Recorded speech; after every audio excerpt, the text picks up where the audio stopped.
Welcome to the Rebel Souls podcast, where we flip the middle finger to the status quo.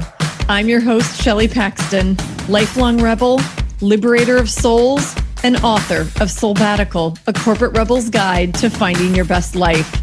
Settle in as we dive deep with badass leaders who are rebelling for what matters most in life, business, and the world at large. I'm so happy you're here. Let's get this revolution started. Before we begin, I want to share an offering from my soul to yours. If you've achieved traditional success only to realize that you're living someone else's dream, then this will start you on a profound journey toward becoming chief soul officer of your own life, just like I did. I'm gifting you a free chapter from my book, Soulbatical, a corporate rebel's guide to finding your best life. It's called Liberating from the Shackles of Should. And if you're ready to, then visit soulbatical.com to download it for free. That's SOULBATICAL.com. Warning, side effects include intense joy and fulfillment. Hey, fellow Rebel Souls. Welcome back to the Rebel Souls podcast with me, Shelley Paxton. It's so good to have you back and to be able to spend this time together. I hope that each of these conversations is fueling your soul and inspiring your own badassery and what you're rebelling for in your life. And you're picking up lots of little nuggets of wisdom and getting ideas. That's the whole idea here, because the more we all learn from each other, the more I can bring amazing people into this community for us to learn from together, the more we can get this revolution underway. And that feels good. I know I have learned, oh man, I was going to say at least one thing, but I've learned way more than that in each episode from the guests we've had so far. And this one is no different. My conversation today with Mark-Hans Richer is really inspiring. And it's also special because he's, I think of all the people I've interviewed so far, he's been in my life for the longest. Mark-Hans and I started our careers together in the advertising business here in Chicago in the early 90s. Yes, I said that out loud, and I'm still trying to smile on video. And we're still on this journey together. We worked together, we adventured together, and we're still friends to this day. And I've learned so much from him. He is the OG rebel soul in my life.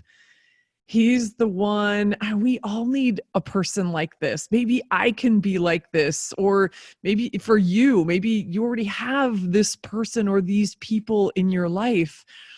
But he's the one who is always the trailblazer. He was reminding me that I was a rebel soul. He was helping me to stay clear that I can always break the rules and that I can create what I want and to go out and have some fun and to be really innovative in everything that I do. And that's been invaluable on this journey and will continue to be. He is the one, if you've read the book, and even if you haven't, he's the one who inspired me getting into improv. We actually got into improv comedy at Second City together. He's the one who did this 5-month crazy journey to Africa and inspired my first Soulbatical when I backpacked across Europe and did volunteer work in Central Europe. And he's the one who ultimately brought me to Harley Davidson, kind of reinvigorated the badass in me. So there's a lot of fun here we have in, reliving a few of those stories, but in me now turning the tables so we can dig deep into his journey. He is one of the most creative and innovative marketers out there still to this day. He's worked on some really iconic brands from his time at General Motors, on Pontiac and Chevy and GMC. And he tells a really cool story about GMC and the turnaround. They basically had to sell to leadership in 6 weeks. Then he went to become the very first chief marketing officer at Harley Davidson and led, was part of a significant turnaround there and a lot of innovation from both a marketing and a product standpoint. And today he's disrupting yet another industry. He is in the kitchen and home or kitchen and bath industry with Fortune brands. You might know Moen or House of Roll, a collection of brands. Moen is probably the most familiar. Mark Hans is the chief marketing and innovation officer across all of those brands. And we get into talking about the incredible innovation that they're driving and what was the catalyst for how they're thinking about their products and their mission and the resulting innovation. And what's really cool is it kind of harkened back to the conversation I had with Chip Conley. And if you haven't listened to that episode, it's worth going back to. It came up again here. The question is, what business are we really in? And if you remember, Chip's prompt was ask that 5 times. You can never give the same answer twice. And you end up getting to this really expansive, emotional, almost unexpected space or answer to what business you're really in. That's just kind of like strikes at the heart and soul. And they're doing that in this space with Moen, and it's powerful. So I'm not going to spoil it. I want you guys to hear it from Mark Hans and hear how it evolved. And I think there's so many lessons, whether I know there are many of you who are still in corporate America who are listening to this, or corporate period, who are listening to this. There are also folks like me who are entrepreneurs, solopreneurs. Mark Hans's rebelling for corporate courage is really rebelling for courage in business. That's how I'm translating it. Courage in business, how we make those shifts individually as leaders, how we make those shifts in organizations, how we enroll people to come along with us in creating that courage and that change. And Mark Hans is the most incredible track record. So we talk about what that looks like and how non-linear it is and how that's actually a good thing. I think so many of us look back, and if we don't see linear progression or somebody tells us that it's not the perfect linear path, we somehow start doubting our value. And in many cases, I would argue in all cases, it's exactly the opposite. And so we get to dive into that as well. So I won't give away any more. This is a fun conversation. You're going to learn a lot from one of my friends and mentors. And let's just leave it at that. Let's dive into the conversation with Mark Hans. Enjoy. Hey, Rebel Souls, welcome back. I'm so excited to welcome my longtime friend, fellow Rebel Soul, comrade-in-arms in so many ways. And I think he is the OG Rebel Soul and trailblazer in my life, at least. And I'm so excited for you guys to learn from him. So welcome to the show, Mark Hans. Hello, Shelley. It's nice to be here virtually, kind of, with you. Kind of virtually from the kitchen and bath show in Vegas. Yeah. Yes, here I am. You'll all get used to Mark Hans's. Yeah, exactly. My listeners will get used to your sense of humor as we ease into this. I'm so excited. I told you before we started recording that I have had you on the list. As soon as I said, hell yes, I'm doing a podcast, I knew I was calling it Rebel Souls. And I initially in my phone just made the list of people who I absolutely was dying to have a conversation with. And you were at the top of the list. And for so many reasons, but I was above Bono. You were above. Well, he hasn't returned my call. Hasn't he? Oh, so, yeah. Well, he's busy. I got some more. Do you have any connections? Yeah. No.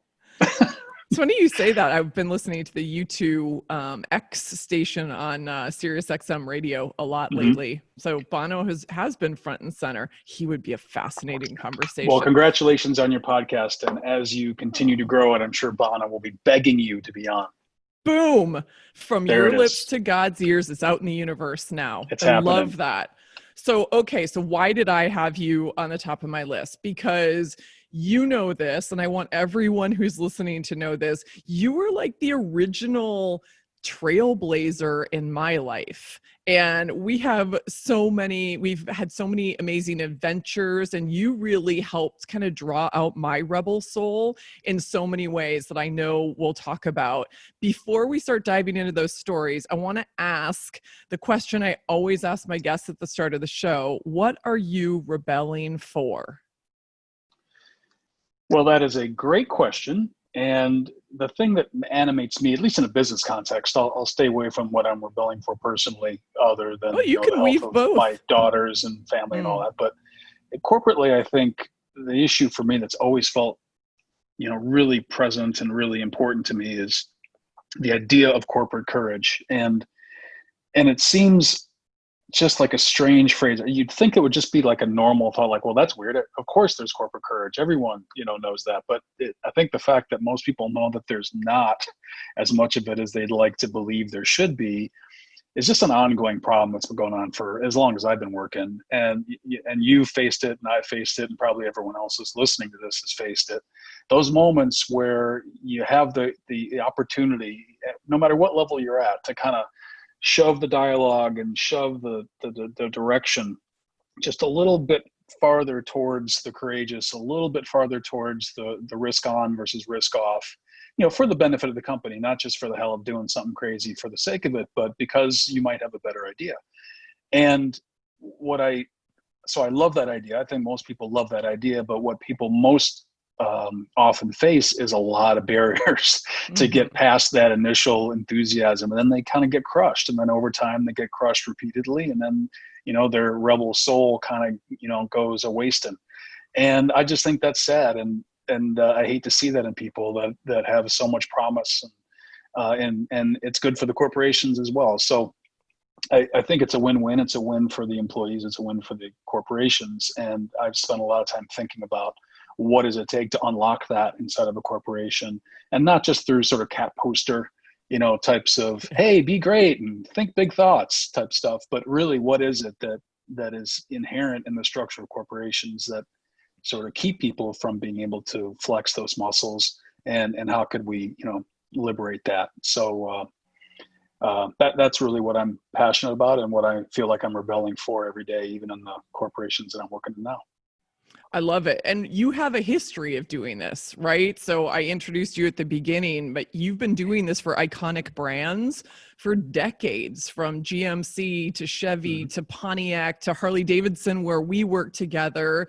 And now with Moen and House of Roll and all the other Fortune brands that you are, taking into the next century. And so I'm curious, with all of that experience that I know we'll dive deeper into, like, what are a couple of the shifts you think are required, both individually for us as leaders to have that kind of courage, and culturally for organizations to kind of systemically develop a tolerance for that kind of courage? Yeah. Well, that's the trick, right? Because individually, there really are two aspects to it, exactly as you just painted. So there's the individual fear, and then there's the corporate infrastructure around the individual. So the individual fear is like any, it's a normal human fear, right? We even have it in school. Am I going to raise my hand when the teacher asks a question? Oh, maybe I'll get it wrong. That's inherent in our whole existence. You don't want to make a mistake. You're afraid to look stupid in front of your peers or whatever it is. And so there's just a natural human resistance to that I think does keep some people from sharing their best ideas. But in a corporate, so that's inherent in human beings, and that happens in corporations as well.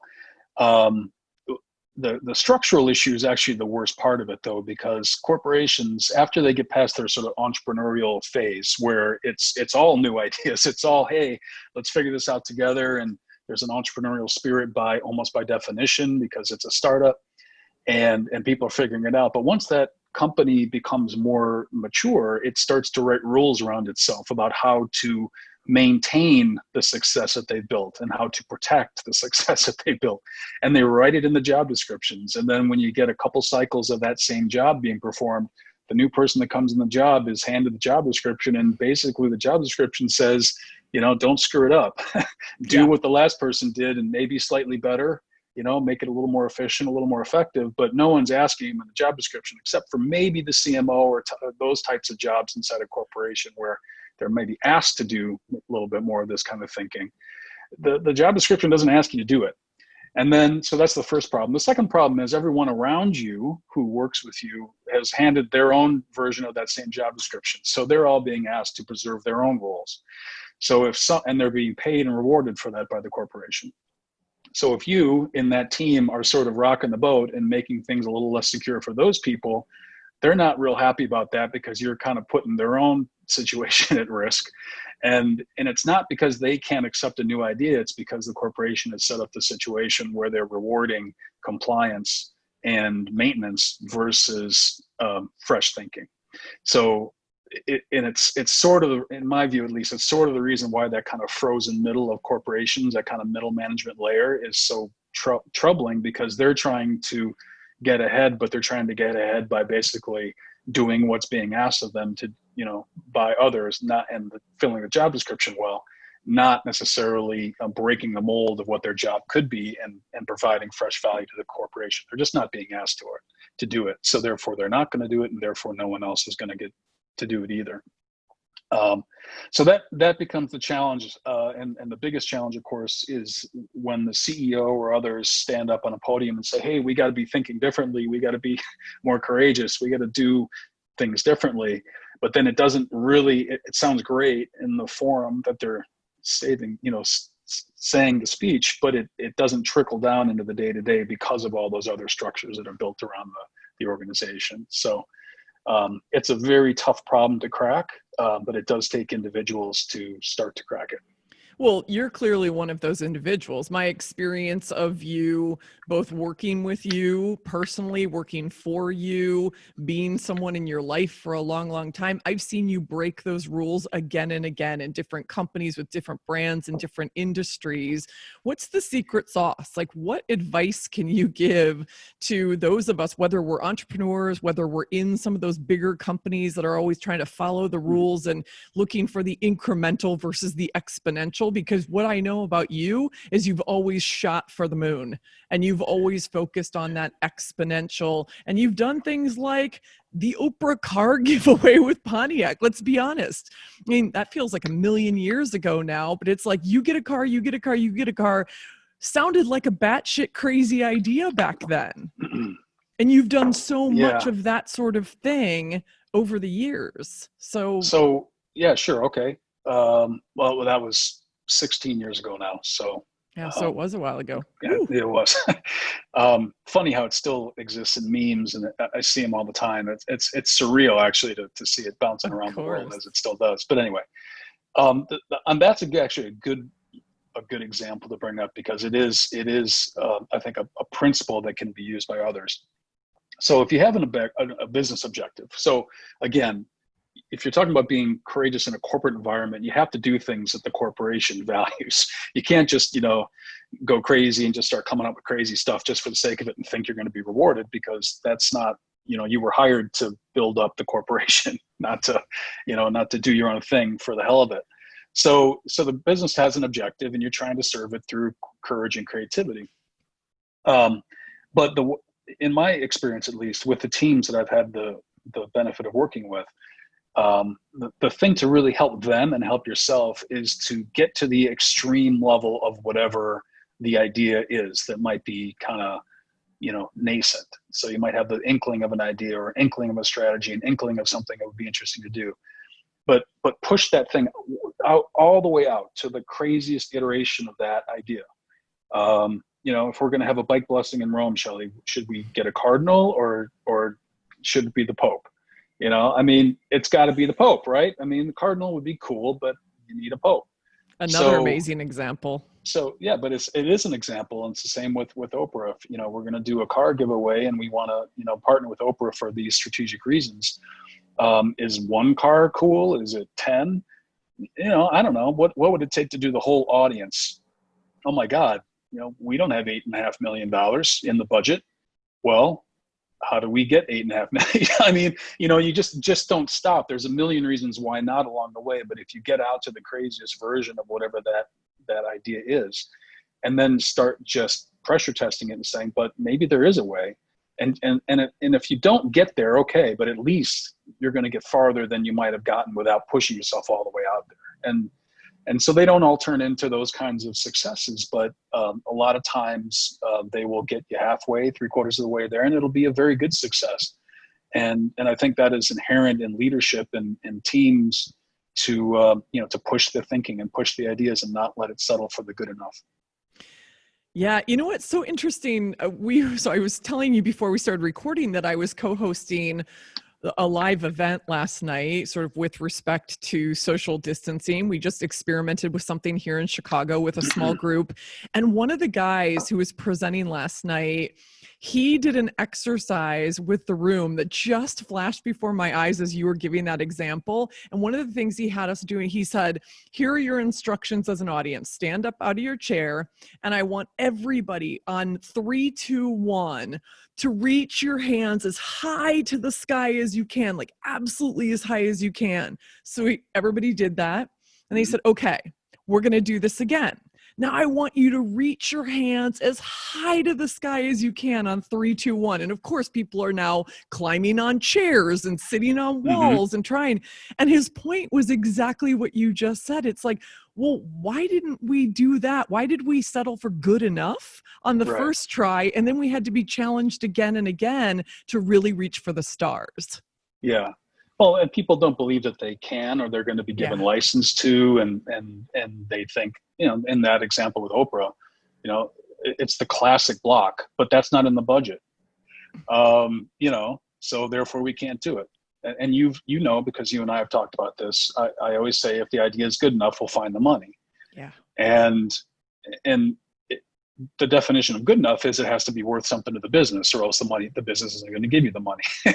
But if it is a good enough idea and it serves a business objective, and the business will support it because it's a great idea. And so even if it's not in the planning budget, it'll get supported. Yeah, I love what you said, like in the corporate context. And I know there are people, my listeners listening to this who are in the corporate world, who are facing many of these same challenges. And I know that there are people like me who are in an entrepreneur situation. And it's like, yeah, there's not enough money, but you can find a way. Like, how can we get creative? As a solopreneur, as an entrepreneur, as a C-suite, entrepreneur. An entrepreneur. Oh, I love that. I love that phrase. I'd never heard it. Is that a thing? Entrepreneur? Really? You never heard that before? No, it's been around for like 25 years. Oh, okay. So it's not just well like known. My headphones. No. No, those are space phones. Those come from the 22nd century. Mark Hans was giving me shit about my headphones earlier, so that's why I had to say that. They're lovely. Oh my gosh. No, entrepreneur. Yeah, it's the idea of an internal, a corporately internal entrepreneur, someone who works within the parameters of the corporation and liberates their own entrepreneurialism, sort of from within. I love that. That's what you are. That's totally the definition and my experience of you. Well, and you and others that I've had a chance to work with and been supported by a lot of bosses. I just talked to one of my old bosses at GM the other day, who called me out of the blue just to say hi, which was phenomenal to have those kinds of relationships. But no one does it by themselves, right? You have to have support from lots of different people, and you have to win that support. But an entrepreneur, just like an entrepreneur, you got to pitch. You got to pitch for funding. You got to do your Series A rounds and get your investors and do all those things. So there's always someone you have to sort of has to understand the story of why you need support. And no one does it by themselves, for sure. But there are different challenges if you're doing within a corporate environment versus by yourself. Yeah, I think fair enough. So I want to take a giant step back because what I know about you, I'm sure is a question in a listener's mind right now, which is, okay, so where does your courage come from? So you got this guy who's done all this incredible stuff. You have this passion and belief in what you're doing. You have a track record of doing it. So I want to take a massive step back to when I first met you in 1992. You and I just dated, both of us. I know exactly. Yeah. Brace yourself. I think this is a good time for shoulder harnesses. Yeah. It's like we're climbing the peak, the initial peak of the wild roller coaster. Here we go. 1992, I said it out loud. I have dated both of us officially. Yep. But you know what? We're young rebel souls, and I'm going to own it. So we are, kind of these, young hot kids in a flourishing advertising business industry at the time. And we've got pretty sexy jobs working on iconic brands, General Mills and McDonald's and all of the things. And you were working on Wheaties. I was working on Hamburger Helper, but that's true. You can call it sexy if you want, but I was working with Michael Jordan and you were working with an animated hand. Anthropomorphic hand. Yeah. Okay. Well, thanks for the reminder on that. I actually forgot about that.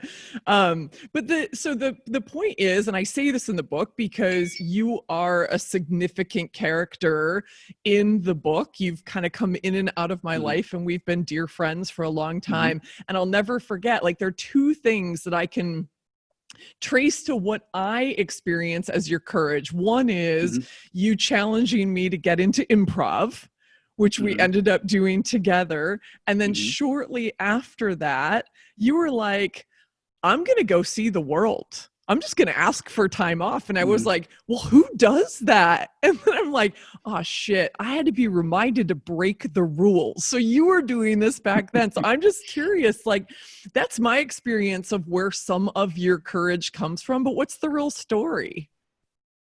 Where does it come from? I don't know. I've just always been in love with creativity, and creativity takes courage. If you put a value on creativity, if you put a value on the impact that creativity creates, then you almost, by definition, if you believe in that, have to have courage to enact that creativity. And I don't know inherently where my lack of fear of being fired might have burned off somewhere along the line. I mean, I probably should have been fired a few times by a few different people, but I don't know. I don't know where that inherently comes from as a person, but I do think that if you just unpack it as a value of creativity, if you believe in that and you really want to put it in force, then you have to have some courage to bring that about. And and courage it's a leadership trait, and I always say leadership is not and I know others have said this too, it's not a position, it's a quality.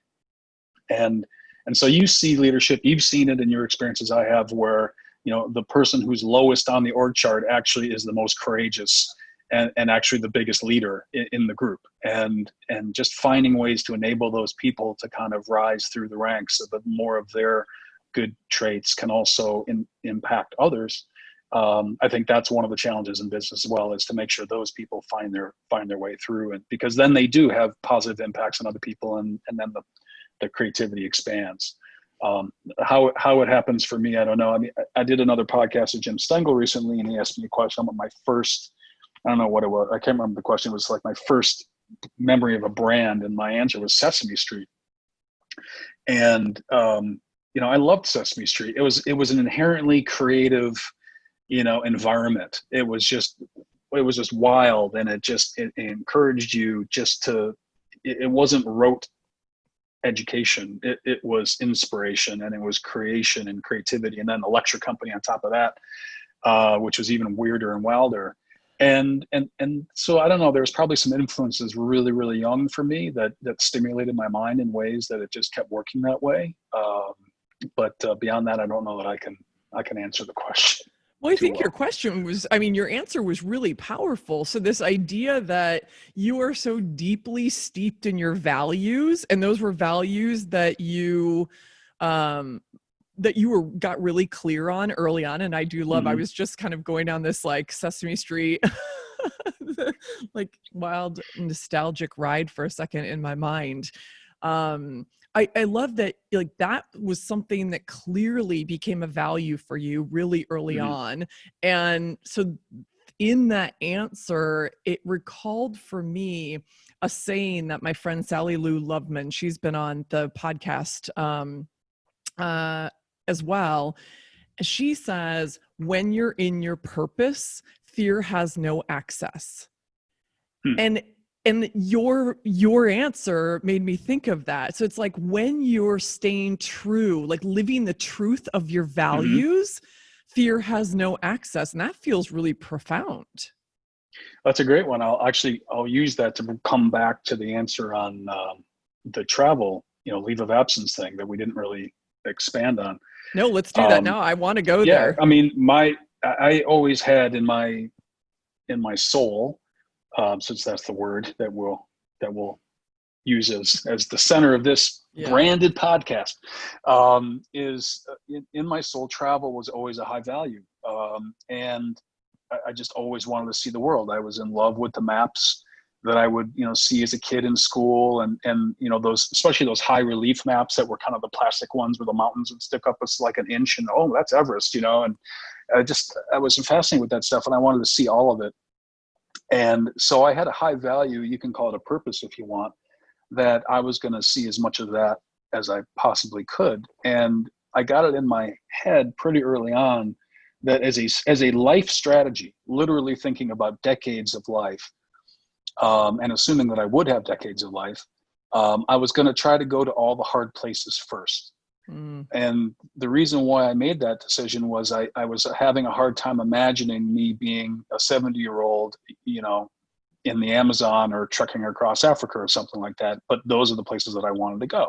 And I would, if I didn't get to the Parises and Londons or the whatevers until later, that'd be fine, because it'd be easier to do that as an older person, now that I'm an older person.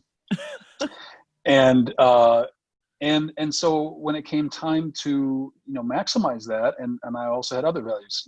I wanted to have a family. I hadn't met anyone to have a family with yet, but I had this in my mind that someday I'm going to meet someone that I want to be married to and have a family with. So, and that's going to be another level of obligations, of course, and commitments and responsibilities, and it'll be hard to go to the Amazon and trek across Africa and do those kinds of things. Well, so I kind of had, there was a moment in time where I knew that if I was going to do this, this was the time, sort of between 20 and who knows how long into my 20s. So when I kind of got through 3 years or so, 4 years of TDB Needham, Africa was hanging out there, and I had already taken a trip around the world in 1989 after college. So I didn't get a job right out of college to sort of follow that same purpose. And the value of a gap year, my friends. Yeah, I took a gap year before gap years were cool. And all my friends thought I was ridiculous to not accept, all the job offers, that I might have gotten had I put myself into that. But it was great. So I came home and moved back home and worked in a bowling alley and didn't have a job, and and whatever. So I finally got a job in DDB, but I didn't, on that trip around the world, ever really hit too much of Africa. I got to Egypt, but that was it. So I'm like, gosh, that's a whole continent. I hadn't seen that. So it was just on my mind, and I found a way to do it. And it was an overland expedition. It was going to take 5 months. It was in a truck with, 11 other people. And we were going to drive from Morocco down to Tanzania and all points in between. And, so it's not a tour bus. It's, you're living it. And I was in love with that idea. So I applied for a leave of absence to DDB. I looked up leave of absence. I had to figure out, what it was. And I wrote a letter. I actually still have the letter, and asked, for the terms of the leave of absence. And for me, it was not, back to your statement of that you just mentioned from the other woman that was on your podcast. I had no fear. I was not at all worried that if they approved it and I could go, I wasn't worried about what was going to happen after. If they didn't approve it, I was only worried about how I was going to figure it out some other way. But it's because I felt so strongly about that as a value for myself that there was no fear really inherent in it. I think it's such a powerful reminder for all of us. And I talk a lot about our ripples of impact. To me, it's the new ROI, ripples of impact. And you had that impact ripples on of me. Impact is ROI. It oh my is gosh. ROI. Exactly. Wow. I wish I could take credit for coining the phrase. I didn't. Somebody was inspired by one of the recent presentations I gave and actually came back to me and said, "You've just redefined ROI. Here, take it." And I'm like, Pretty I think cool. that's the title of my next book. Do it. Yeah. So you were creating those ripples of impact early on in your career, both personally with your tribe of friends and professionally, because as I talk about in the book, I was like, I'll never forget. I think it was after one of our Saturday night performances as the Oxymorons, our improv group. And you were just like, "Hey, I'm going to do this thing." And I was like, "What?" Like officially mind blown. Didn't know you could do that sort of thing. And I share that value of travel and getting out there. As you know, you and I have had many, many adventures together. And it made a lasting difference because I don't know if I would have done what I now call my first sabbatical. Shortly after you got back from Africa, I kind of did the lightweight version, putting a backpack on my back for 4 months and going and doing some volunteer work in Central Europe. And yet it was the beginning of everything that I did that I've done for the rest of my life. It was the beginning of my love affair with global marketing and being out in the world and travel and all the things. And I have you to thank for that. So I'm really glad you had that conviction because it reminded me of my own conviction. Well, that's great. I mean, I like the phrase ripples of impact. I think that it's another way of saying no one does it all by themselves, right? There's these influences that you take and sometimes it's because you're open to the influence. Sometimes you're closed off to it for whatever reason. And it's back to, if I go back to college days and I think about college students that I've talked to, just different classes that I've been invited to speak to. I always say, don't get too convicted about what it is you think you're going to do, because you have really probably no idea what you're really going to do. And if you go into the world with a very linear, narrow focus, while most people around you are telling you to have that, it could be very costly because the opportunities might be more on the peripheries, left and right. So you got to keep your peripheral vision up and look for those opportunities, be open to them, because those could be the real powerful things to follow. Your whole life, people are telling you, what are you going to be? What are you going to do someday? They're trying to narrow cast you into this sort of shoot of focus, which is healthy, right? But at some point it becomes unhealthy too. And I do think that people have to be open to those influences to get the benefit of them.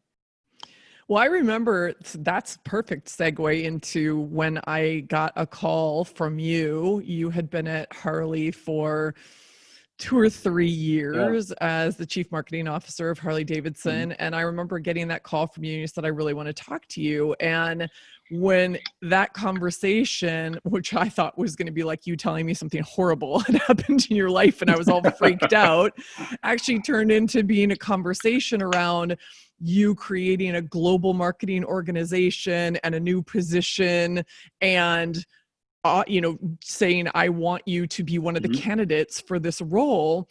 What you saw in me, I didn't see in myself. And I think it has everything to do with what you just said. You saw all these connecting dots in the experience I had amassed, which seemed really disparate to me.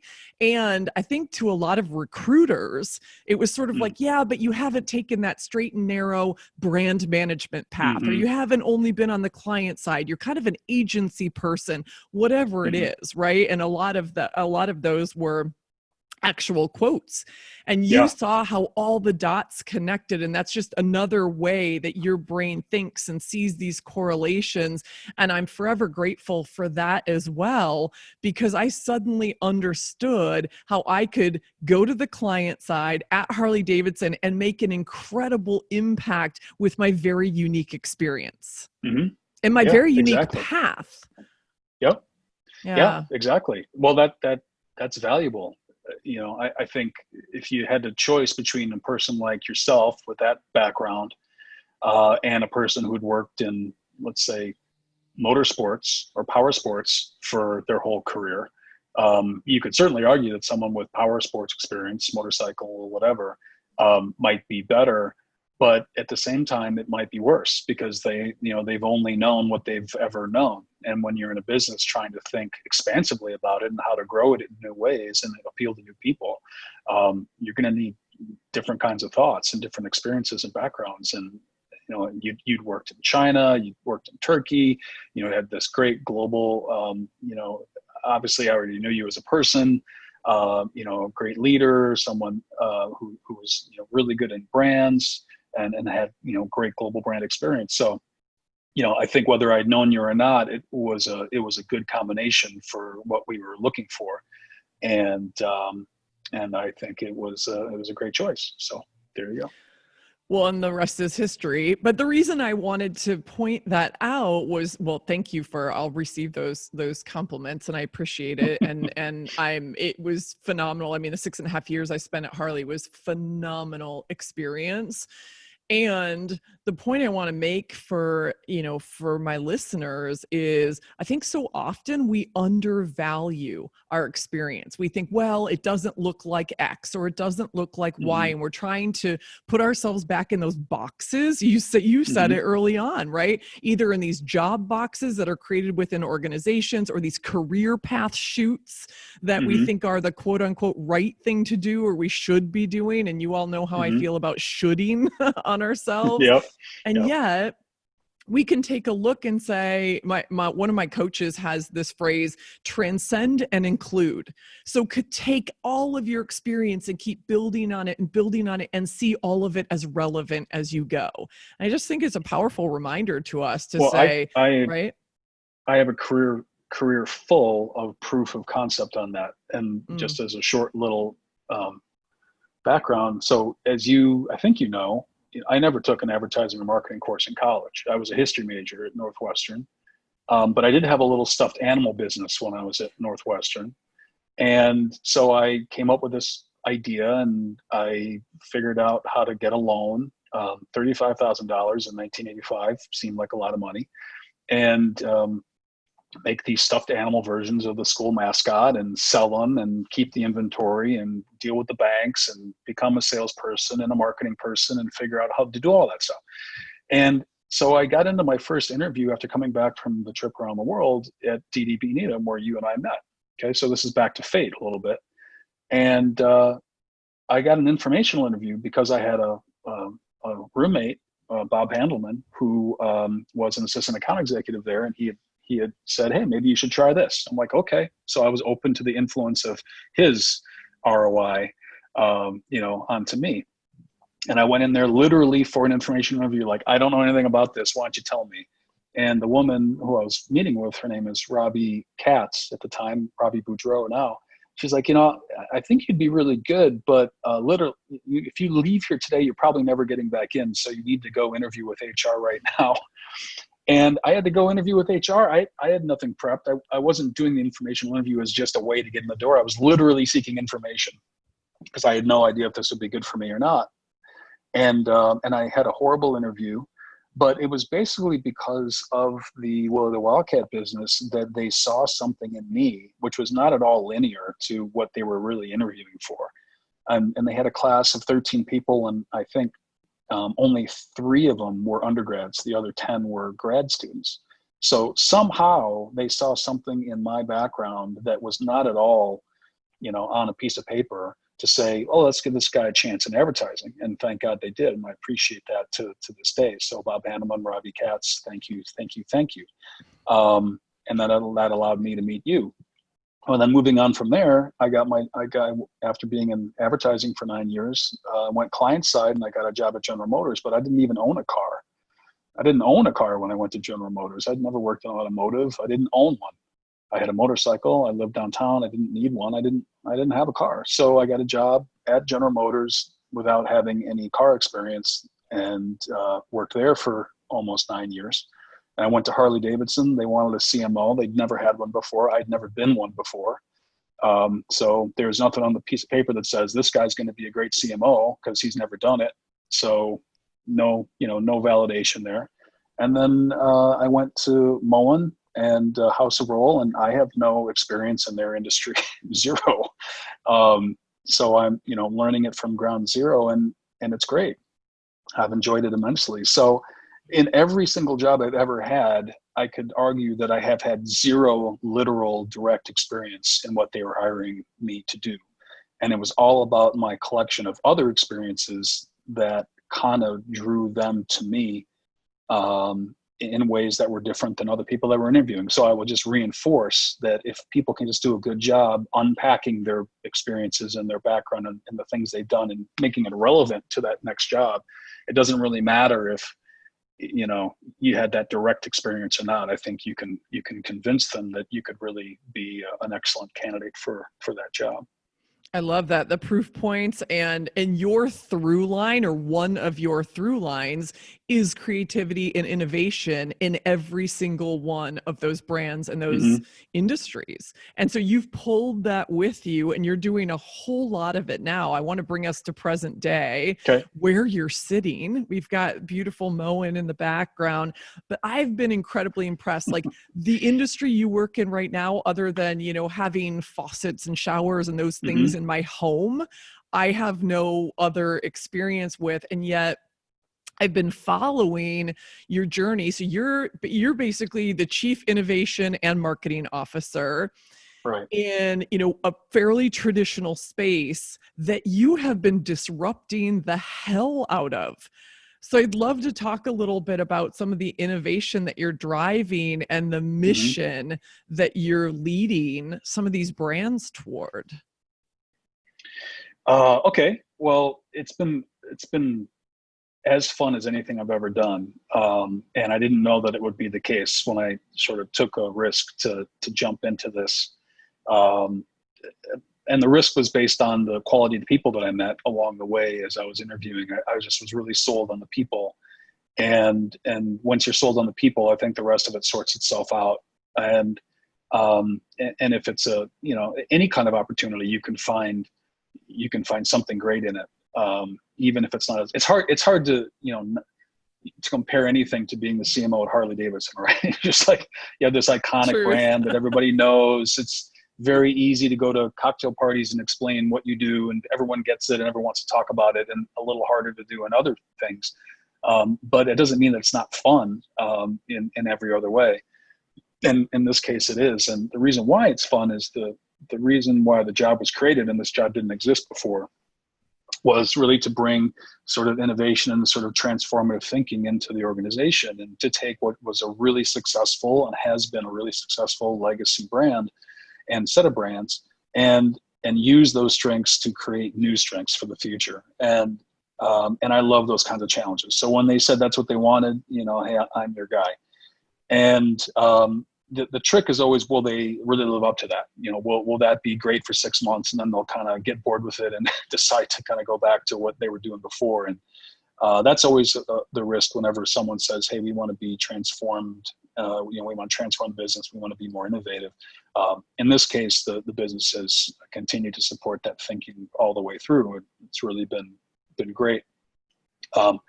But what we've been doing is sort of refocusing on the value of our industry is more about the experiences of water and less about the fixtures and faucets and things.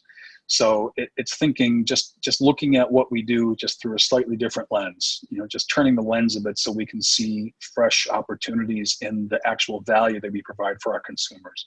So if you change the frame from, I provide plumbing to I provide water experiences, it opens your mind in a huge way to think about what that business can do and what it can be.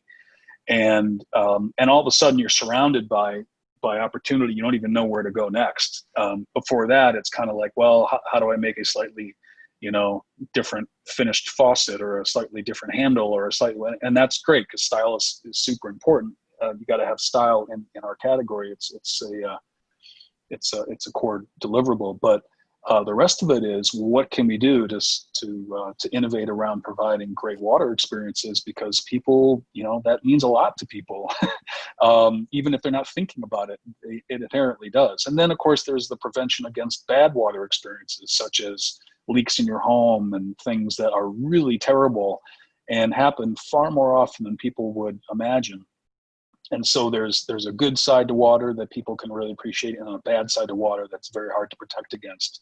And strategically, we're just trying to take all that on and liberate those water experiences for people in every way that we can think to do around the home. And because of that, it's led us to even corporate sort of social responsibility focuses. So we just launched earlier this year something called Mission Moen. So we did a calculation and said, just in leak detection. So we just recently formed an innovative partnership with a company called Flow in Los Angeles, and we have a majority stake now of them. And they make a fabulous leak detection device. And according to the U.S. government, there is 1.5 trillion gallons of water every year that just gets wasted through leaks in the United States alone. Just leaks, just stuff you don't even see happening. Your toilet flapper's loose, or something happens, your drain's dripping. Across the entirety of the United States, 1.5 trillion gallons. So that's a big ass number. Yeah, it is. It's amazing. And in combination with our leak detection products and our smart faucets and smart showers and other things we'll bring to the market in the future, we calculated that we felt that just through making improvements in our products and scaling those products, we could save 1 trillion gallons of water in the next 10 years. So it's sort of another example of maybe that Oprah example is, okay, well, what could we do?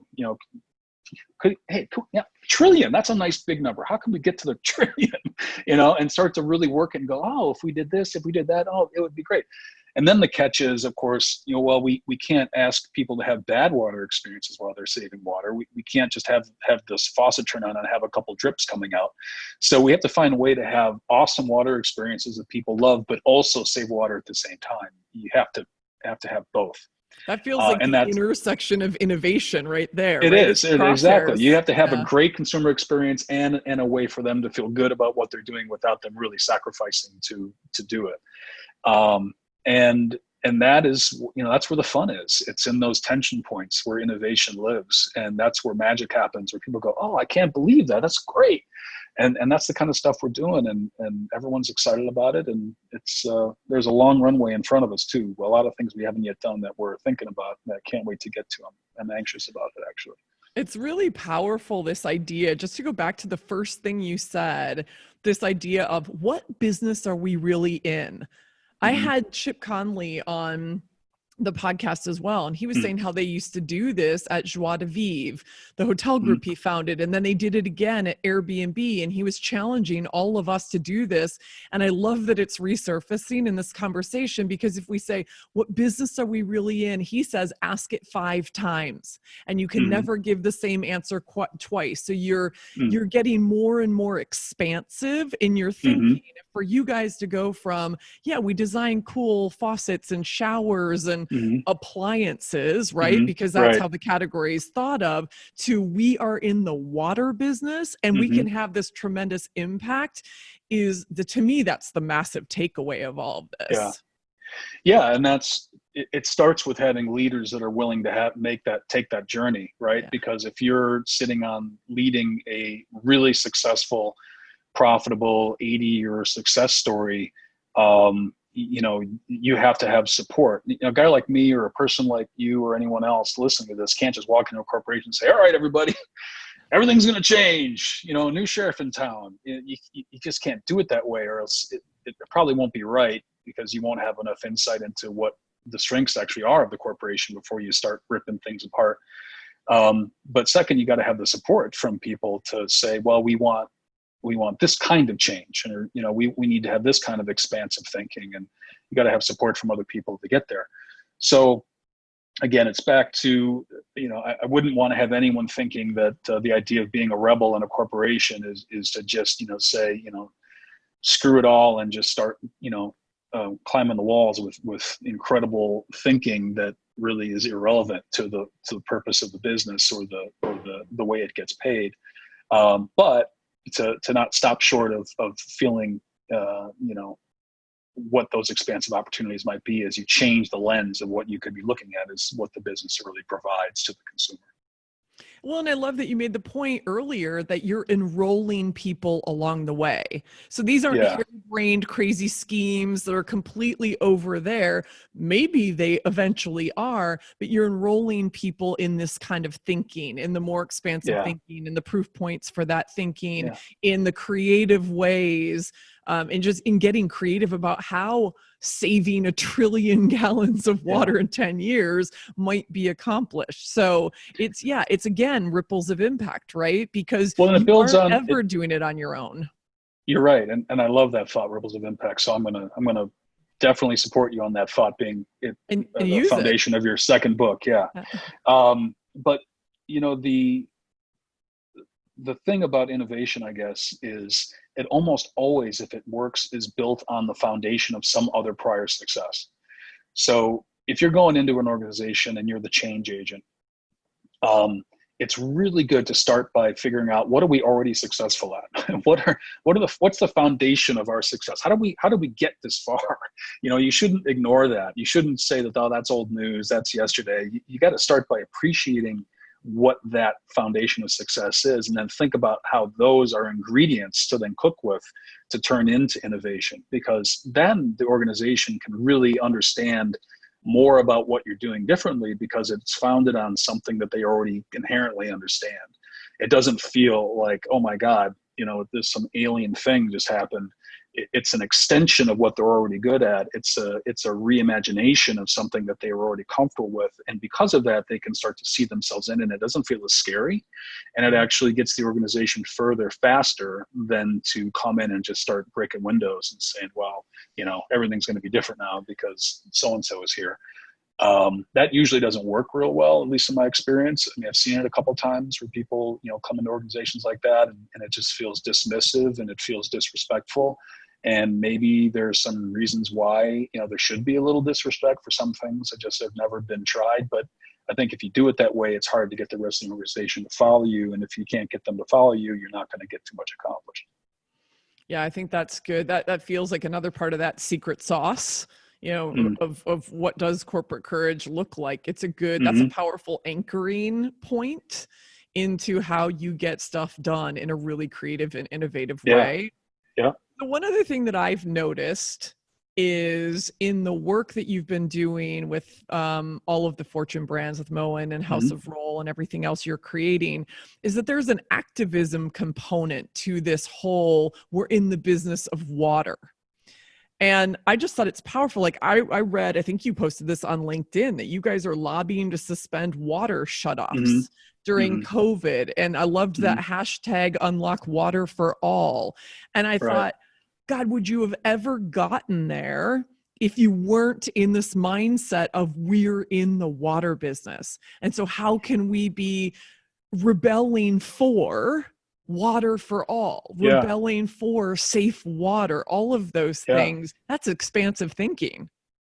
Well, it also starts with what is our response into these challenges, so it's going on, right? This is happening to us, to all of us. And then we sit back as a business and say, all right, well, what is our role in this? What could we do to make this better? I mean, and there's lots of things you could do. We could talk about all kinds of social causes and all kinds of things, but when your foundation is really on water experiences, and then you map that to the COVID crisis, an example, the appreciation of water, if you think about washing your hands, is probably never been higher about the value that actually that water experience coming out of that faucet or coming out of that shower is probably as high as it's ever been, because you need to do that to try to help keep yourself safe and others safe. So when you see that, all of a sudden it's like, hey, this is exactly what we've been talking about. Water is important. And those who don't have water are going to have a hard time keeping themselves and other people safe. So let's go down that road, because that's just inherent. That's just true. It's inherent. It's not some political posture. It's not about, what our politics are. It's just, this is just truth. And it fits with what it is we provide as a consumer and a social benefit. And let's try to nudge that towards the good as much as we can. And it's not easy, right? Because it would be impossible. Our business could never afford to, pay for everyone's water bills. It's not possible. So there are limits. So in this case, we're working with government. If they're going to be supporting people and businesses for this, let's try to also include this value, because it's inherent in helping solve the current issue that's in front of us, the pandemic. And this is our unique role in it. So we were very proud to put that together. We're still in the midst of it. There's a bill going through in the next probably 3 or 4 weeks, and so we're actively engaged. It's a dogfight, all of it, because there's a lot of vested interests involved, and we'll see if we're successful, but it won't be for lack of trying. Yeah, I love it. All different paths to, that broader mission. And for me, one of the biggest takeaways of all of this is like when we're really anchored into our values, we're really anchored into our purpose and our mission, really nothing stands in our way. Well, it's a lot easier to figure out what the opportunities are. Yeah. It's a great sorting mechanism because, as you know, right, there's things coming at you every day, opportunities, risks, whatever. And you have to get through the day. You got to lead people through it, and you got to make sure you're focusing on the most important stuff. We got a business to run too. It can't just be about one thing or the other. You have to find a way to get it all through to the other side to have the impact that the business needs to have, and for the people in the business as well. So I think it's always a balance, but having a purpose, having a strong filter is a great way of achieving a lot in your limited time and limited energies. Yeah, that's a great way to put a fine point on that. So final question. You stand for corporate courage. You've had this incredible, or still having this incredible career marked by courage in growing iconic brands. What to you is like the single most powerful example of courage? Something either in your life or something that you've single most powerful example of corporate courage? Yeah, of corporate courage. Yeah.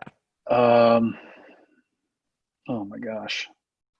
That's a really hard question, Shelley. You should have given me this one ahead of time. Sorry. I mean, there's so many. I guess what I'm trying to, as I'm thinking about it, I'm trying to stay away from the corporate social responsibility stuff, because I think that's almost too easy of an answer. There's lots of corporations that have really had amazing impacts, outside of their business models, which I think is always admirable and good.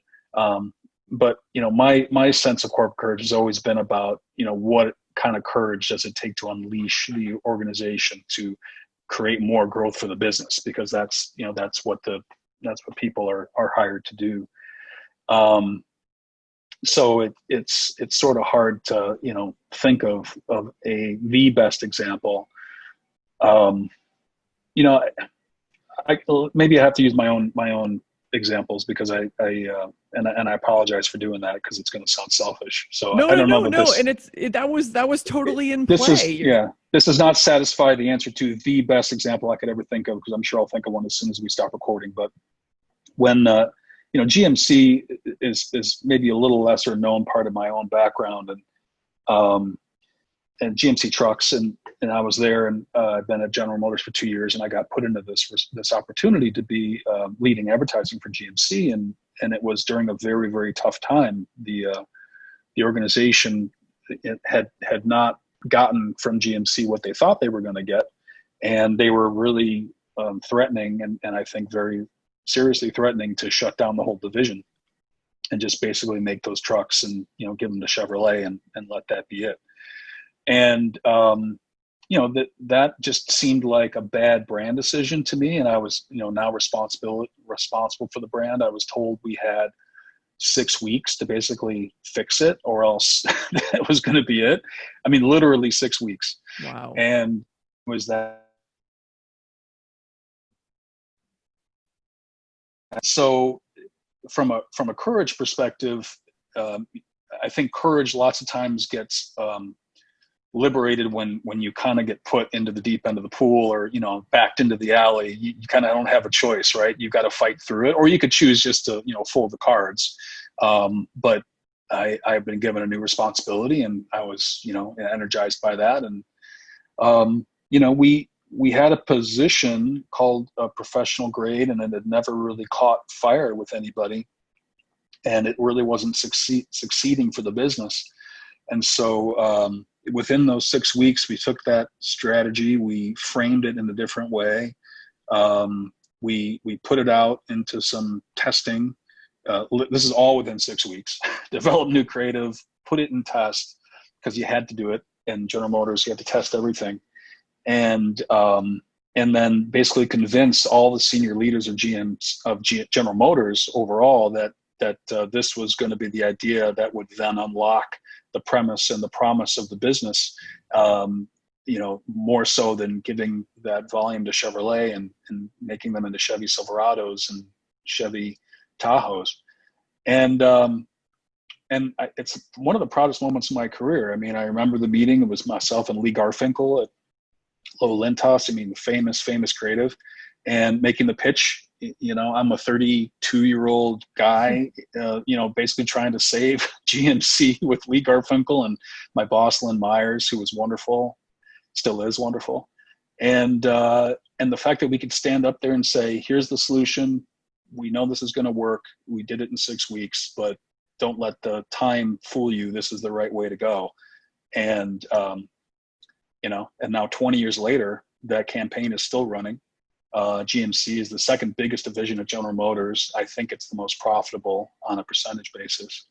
And, when the government took over General Motors, they actually thought we should shut down GMC, and then they actually put the data in front of them and said, no, that's the last thing you want to do. And the government said, yeah, you're right. And they didn't shut it down, which is like, to me, the ultimate validation of everything our small team put together in that 6 weeks, and supported by leaders in the business to kind of take it on and say, no, we're not going down like that. And provided a hell of a lot of business or value for General Motors, besides. So I don't know that it's the best, but in my experience, at least, it was the moment that felt most courageous to me, because it would have been very easy just to say, all right, we're done. Just phone it in, shut her down. That would be a much easier decision than to fight through it and figure out how you're going to use creativity to solve it. And we did. I think it's brilliant, and it's a perfect place to end. And I love that 20 years later, it's still thriving. I just got a direct mail piece about it the other day. GMC, we are professional grade, and that's the same basic brand standards and everything from 20 years ago, which we put in place at that time. So it's really it's gratifying. I'm glad you used that example. I'm glad we stayed. I should have asked the question to stay in your territory and your best example. And I'm sure we'll both think of great examples after this, but there are thousands, tens of thousands, lots of examples in the world. And so I want us all to get in the practice of celebrating those, right? Yeah. And celebrating the corporate courage in those moments, because it is literally baby step by baby step and moment by moment. Yeah. And let's get in the habit of seizing them and celebrating them. Well, and hopefully your audience, had their own answers, right? And popping into their heads as you were asking the question to me. Hopefully they've got their own, and that'll be expansive and create those ripples of impact. Yeah. Ripples of impact, baby. This has been amazing. So for people who have said, okay, this truly is a trailblazer. Shelley wasn't lying. Mark Hans is a game changer. Need to follow this guy. Where can people find you? LinkedIn. All right. Mark Hans Richer. And it's Mark. I don't have a brand. I just know have a LinkedIn page. You are one of the incredible stewards of brands. I would say, so it's Mark-Hans and then Richer, and we'll have all of that in the show notes. You're a great person to follow, just to be on the bleeding edge of some really creative, innovative thinking, not just what you're doing at Moen, but you have a great perspective on world events and other brands and all the things. So Thank you. Thank you for spending this time and Nice of doing a you to little say. dive into our personal and professional intersections and all the great work you're doing in the world. I was really looking forward to it. It was fabulous, and I'm really proud of you and happy for you and everything you're doing. It's really great, and I know that you're creating positive ripples of impact, and that's really great to see. From the OG Rebel Soul, I will take it. Boom. I love it. All right. Thanks, you guys, for tuning in, and we'll be back next week. Bye. Hey, Rebel. Thanks for listening. If you were inspired by what you heard, please subscribe, rate, and review so our fellow Rebel Souls can find us. We have big work to do together. And if you want to dive deeper, head on over to my website at soulbatical.com and follow me at Soulbatical on Instagram. Until next time, stay bold, brave, and badass, and never stop asking, what am I rebelling for?